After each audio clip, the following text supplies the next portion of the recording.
Hello world, my name is Paul McGovern Jr. and if you're watching this video, that means you are interested in looking into a wide-angle lens or you just like learning about Sony lenses. Well, today I'm going to be talking about the Sony FE PZ 16-35 G series lens that is meant for Sony cameras, but honestly you could use it on any camera if you have an adapter. Now this is a lens that I've been eyeing a lot recently. It's a lens that I really wanted to get for certain shots for my short films, sketches I shoot, and I was able to get one a few weeks ago, and ever since using it, I've really loved it. And I was in your shoes recently. I was looking through different wide-angle lenses, which ones could I buy for my Sony A7 III, which ones would have the best quality, the sharpness, the size of it, the weight. I was analyzing everything because, you know, these lenses are like $900 to $1,300, give or take taxes wherever you live. I was really interested in a lens, and so I decided on this one. Stay tuned, buckle up, and we're gonna dive into the Sony FE PZ 16-35 lens. Now before I dive into the 6 reasons why I love this lens, I'm gonna tell you why I bought it initially. I hadn't tested out the lens, I just had read about it and I've seen other YouTube tutorial videos on the lens. I really wanted something that was 16 millimeters, or maybe even wider if I could. But when I stumbled upon this one and I had watched a lot of videos, obviously one of the main reasons I bought it initially without even using it was because of 16 millimeters. I could go from 16 to 35 and all my lenses, only the widest it goes is 24. So right now I'm filming with a 24 to 70 G Master. My other lens that I use a ton is my 24 to 105. Besides just some other Canon lenses I've carried over the years, I didn't have anything that went to 60 millimeters. So obviously right off the bat, that sold me. The size of it, how compact it is, those are the main reasons why I wanted to buy this lens based off of what other people said. And then when I started using it, then I developed the 6 reasons why I love this lens. Now if you like content like this and you want to hear more about lenses, cameras, lighting, me, my vlogging, subscribe below and you'll get all that and more. Alright, now let's go to the 6 reasons why. Number 1, I can use this lens on my gimbal without having to adjust the balance of the gimbal each and every time I want to change the focal length. Now if you used the gimbal before and you change the focal length on your gimbal, you realize that obviously it's going to be unbalanced now. It's not going to be balanced to the way you set it before you're shooting. So that was always an annoyance to me. Anytime I use this lens right here, this 24 to 105, and you're filming, and then I have to pop that out to, if I want to get a little tighter, say I want to go, from a 35 to a 50 or 70 to 105 and really kind of get in there, kind of have fun with the gimbal, kind of play around with it, I have to readjust my gimbal and I have to change it, which would cause a lot of, delays on set if I'm filming. I mean, not significant, it would take just a couple minutes, but it really, when you're filming, it adds a lot. So this has the functionality of, obviously it goes 16 to 35, but that's honestly perfect for a gimbal. And you just you can zoom in with your little side, with the little toggle, or you could obviously just zoom in with the actual really smooth zoom in ring. All the zooming in is happening inside of the lens. Sony has developed like a new magnetic zoom system in here. I don't even know the specific term for it. Everything happens in this lens.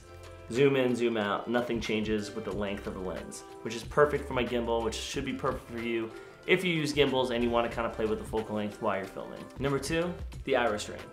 The iris ring is perfect for what I use it for. I often want to change my aperture while I'm filming. It allows me to do that quickly. I just like the feel of having the iris ring on the lens, which a lot of cinema lenses have, and some of the series that I love is the ROKINON cinema lenses series that I've made a video on actually before and I've used for a couple short films I made with Michael Henry. When this lens had that feature, that was another reason where I was like, I gotta buy this, and ever since using it, I've loved the functionality of having the iris ring on the lens. It allows you for a click option. You click it on where you can, it makes a, you have a little white line there. And as you adjust it, it stops at each f-stop. I usually use this, I usually use the click function. If you want to switch to automatic, you can just go and lock it, go to automatic, lock it. It has a little lock switch for that. So if you're vlogging or filming in front of you and you just want the iris to kind of figure itself out, you'll be able to and not mistakenly move it or press it, because if you're holding the camera like this, occasionally you might just kind of play with it. Honestly, the versatility of having the iris ring is a huge reason why I bought it. That's why it's number 2 on my 6 reasons why I bought it. The zoom toggle. Now, obviously a lot of lenses and most lenses that are, for cinema, they don't really have a zoom toggle. And that's not really super common on a lot of Sony lenses, but I liked the idea of having it because it kind of took me back to the days of camcorders when, you know, how I started was shooting with a camcorder in my backyard, and all of them have that little toggle. Now, it's great for vlogging, it's great for doing little creative shots. I wouldn't normally use that when I'm filming a sketch or a short, but you can turn that function on or off, so you don't need to leave that on. It's all pressure sensitive, so obviously if you're pressing it harder, it's gonna zoom faster, or if you're pressing it less, it's gonna zoom slower and pull out slower. That's the functionality that I really like about having that. And you can do little fun shots, like if you guys remember the dolly shot from Jaws that everyone always talks about, the lauded shot. That's a little easier to do with this lens. So I did a little example so we can check that out with Rachel.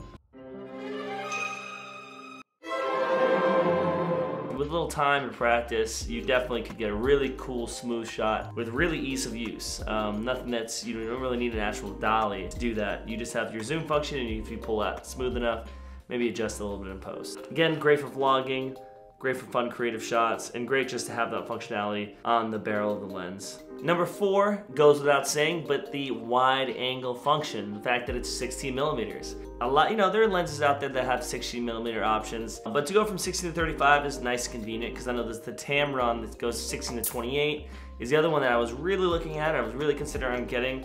But I just like that this had the function of going to 35. It gives you that little extra leg room. It's nice to have 16 millimeters of range. I mean, I shot a short film last weekend. I was at a tight room. We were doing a little interview setup. I'll show a little clip right here. And I really couldn't get it with 24. Like, as far back as I went, I just couldn't get the full spectrum of the room with 24 millimeters. So I'm glad I had this lens. I had just bought this lens a week before. I was able to pop it on and get that extra width. Obviously, when I'm vlogging, when you're shooting, you can just hold the camera within, honestly, a foot of your face, and you just get some really good action on it. So right now I'm at 16 millimeters, and you can probably see my face, my shoulders, and really a full spectrum of the shot.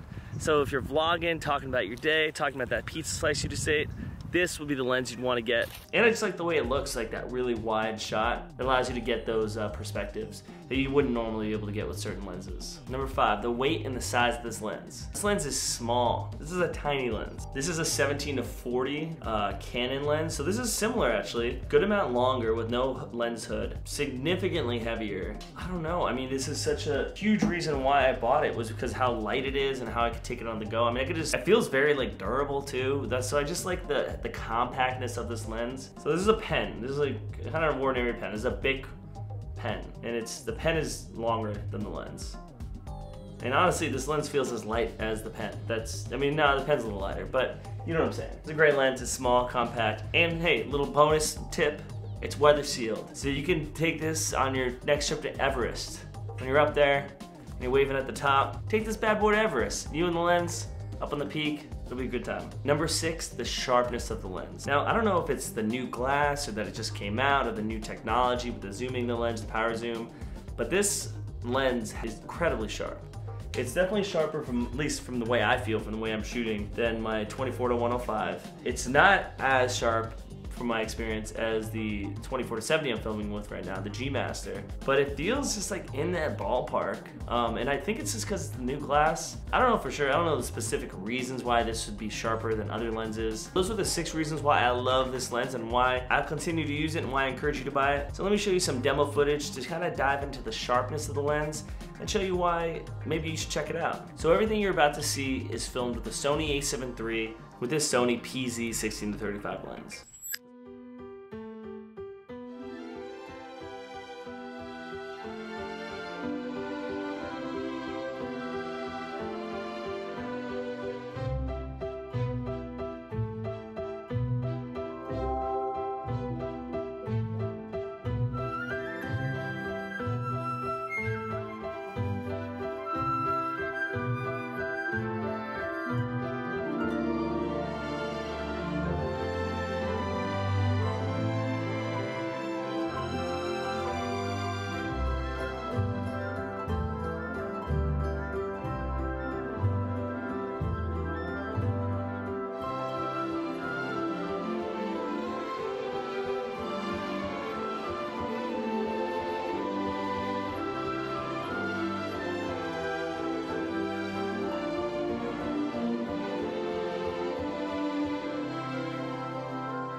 So those are some demo footage at the park that Rachel and I were filming, just to kind of show you some of the sharpness of the lens, some of the versatility of the lens. I put it in slow motion, I put it on my gimbal, you saw me on the monkey bars, which, fun fact, as an adult, monkey bars are not as easy as you remember them to be. So if you have a local park, give it a whirl, but be careful, because I think my shoulders will be hurting for a couple days. One thing you might notice is I don't actually have the lens in my hand anymore because the lens is now on the camera. So this is the sharpness of it. Before I had the 24 to 70 G Master lens, and now I got this beautiful 16-35. Honestly, there is a little bit of a difference, but not so much, because before I had the two, I think I had it in 3.2, and now obviously it's f4, so there's a little comparison to the depth of field, but I really do think the sharpness is right there. Now, when I was looking at wide angle lenses, the other lenses I was looking at was the Sony's A7iii 16-35 f4, which is pretty comparable with specs to this lens, and then the Tamron 17-28 f2.8. Now the Tamron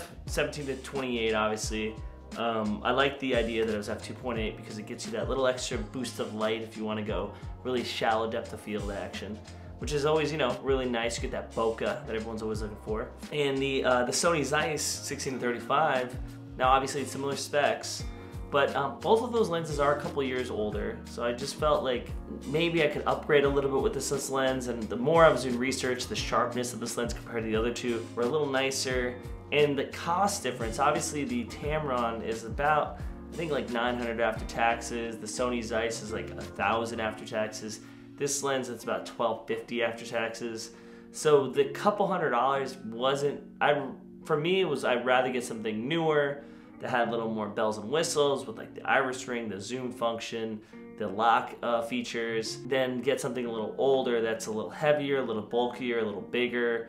This obviously is much smaller, more compact. So this all had just enough perks for me that warranted me spending a couple extra $100 versus the other two. This lens just offered a little more functionality for me. The f2.8, that would be the only selling point why I look at the Tamron more, but also the Tamron didn't go to 35, it only went to 28.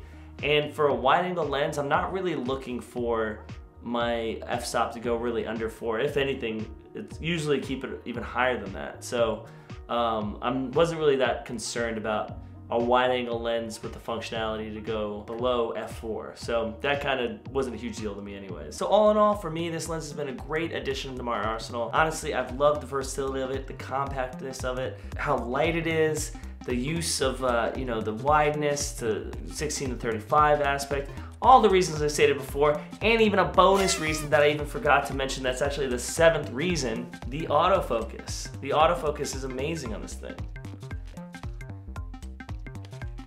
If you want a lens that's gonna be great for you on the go, if you're a vlogger, if you're a filmmaker, if you're someone who's gonna want this compact lens, it's gonna be going from place to place and weather sealed, this is the lens for you. It really is useful for all types of filmmakers and content creators, and I advise you to get this lens if you're looking for a new wide-angle Sony lens for your camera. Thank you so much for watching. If you enjoyed this video and it helped you, please subscribe, like, and comment below. I want to hear what you have to say. I want to hear if you like this lens. If you agreed with my 6 reasons why, plus the 7th reason, autofocus. If you hate this lens, I want to know why, because maybe you'll show me something about the lens I don't know about. If you have an opinion on this lens, if you're looking at this lens, if you have any questions on this lens, please let me know and I'm here to help. Besides all that, thanks again for watching, and be sure to stay tuned for the next one.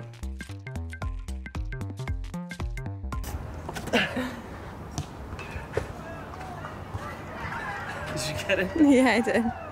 That was hard. That's what she said. Alright. Now jump up here or walk around. I can't do it. I can't do it. Yes, you can. Did you get some of it though? Yeah. That's fine. That's all. Okay.